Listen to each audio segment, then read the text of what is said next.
Shane, what are you doing? You can't. Burning money? Why not? Why not, Mike? You know, I have all this money and I'm so bored, so what am I going to do? I might as well burn it. Oh, okay, Shane, there's better things to do with money than burn it. Like what? I don't know. Maybe you're an investor. Maybe invest it in something. Well, guess what? I've invested in everything I can possibly think of. From computers to oranges to polar ice caps, and yet none of it has brought me any interest at all. So tell me, what should I do? I don't know. I'm a school teacher, as you know. Maybe there's something in education that you can invest in. Education? Well, why didn't I think of it? That's brilliant. Well, since you're a teacher and an educator, maybe you could go away and you could find maybe somewhere where there's a problem, and then maybe you could come back to me and then I could put some money in it and I won't have to sit here, you know, burning money all day. Makes sense. Absolutely. I'll look into it. It's a deal. All right. All right. What's the worst part about teaching for you? I would say probably the marking. I guess probably the worst part about teaching, it's probably unanimous, the marking load would be the worst part about teaching for sure. Okay. The worst part of teaching, in my opinion, is marking all of those tests. I think the worst part about teaching social studies has got to be all the marking. It just keeps on coming in and in. You never get rid of it. All right, Mr. Coleman, what's the worst part about teaching? Well, there's no doubt in my mind it's marking. I hate marking. Absolutely loathe it. Overwhelming problem. I asked all the teachers. They hate one thing more than anything else. Students. No? Close. Marking. Marking, yes, Marking. of Marking. course, brilliant. So I was thinking maybe we could find like a program or some software that could help teachers with marking. Right, Save them some time, make their lives easier. Well, you know, Mike, that's not my thing. I don't really do that kind of stuff, but I know that you're really good at market analysis and doing research and all that kind of stuff. So why don't you go out and you go find something that works, and find something that I can put my money into, and then maybe we can make a deal. How's that sound? Sound good? I'll talk to you soon. Good talking to you, brother. A New York Times article called "The Algorithm Didn't Like My Essay" gives a great overview of emerging essay grading software. It looks closer at a competition sponsored by the Hewlett Foundation in March of 2012, which drew 159 teams to see how well algorithms could predict scores assigned by human graders. The winners were announced in May, and the results were eerily accurate. Tom Vander Ark, CEO of OpenEd Solutions, an educational consulting firm, says the cost of essay grading software works out to $10 to $20 per student. But as technology improves and costs drop, he predicts that the software will see widespread incorporation. Quote, providing students with instant feedback about grammar, punctuation, word choice, and sentence structure will lead to more writing assignments and allow teachers to focus on higher order skills. End quote. Howard Mitchell founded Pacific Metrics in the year 2000. Its leadership team consists of a group that have backgrounds in education policy and assessment, as well as business management. Pacific Metrics entered a team in the Hewlett Foundation study to see how they stacked up against the competition. Its website reports that they performed very well relative to other engines and human graders. Formed in 1998, Pearson's management team describes themselves as visionaries, inventors, professors, PhDs, patent holders, and researchers.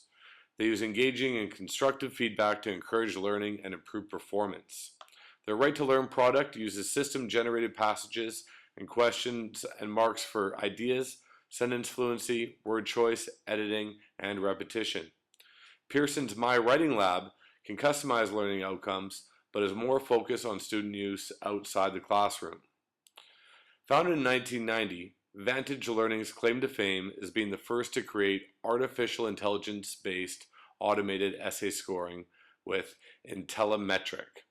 The gold standard, as its website calls it, Intellimetric has two critical components: the ability to conduct numerous attempts at writing assignments with detailed feedback and to obtain that feedback instantaneously. CTB McGraw-Hill is an educational assessment publisher which was founded more than 85 years ago. Its management team is experienced and focused on global growth and even includes a former high school teacher. The Writing Roadmap 3.0 was launched in September 2012, and the new interface includes faster response times and greater compatibility. It also has an improved grammar check and an updated holistic scoring engine.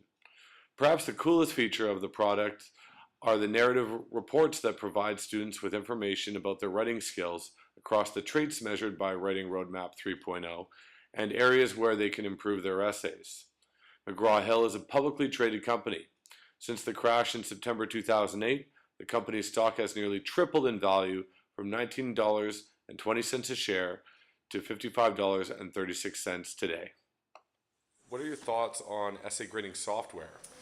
I think if used judiciously, it would be a hugely beneficial tool for teachers like me. It's simply a numbers thing. I have 3 classes of 25 students, so that's 75 students. We have 2 writing assignments a week, so I'm looking at 150 writing assignments every week. That's individual. And to chase down all the different errors that students have is a lot of work. Not to mention that every student has particular errors that only they make. So to have essay grading software that pinpoints particular errors for particular students, and I've read that there might be software that can provide exercises to gear towards student-specific problems. That would be a huge boost for the students and the teachers.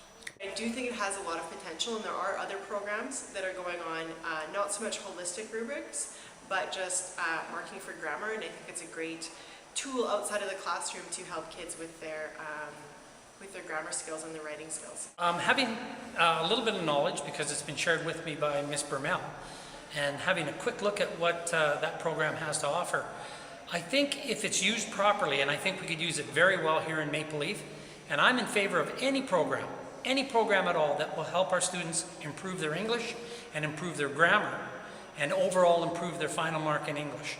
So absolutely I'm in favor of this program. I'd like to take a closer look at it, but if it can help our students, I think we should be looking at something like that. Well, you know, Mike, this is very thorough, man. This is very thorough. This market analysis that you've done, you've kind of made it make a lot of sense to me. Well, thanks very much. I tried. Okay, well, Shane, after doing all this research and looking into this, I came up with another idea. Do tell. Wouldn't it be great if there was some sort of software that could recognize handwriting? I mean, all the tests that the kids write, there's still tons of work that is done by hand.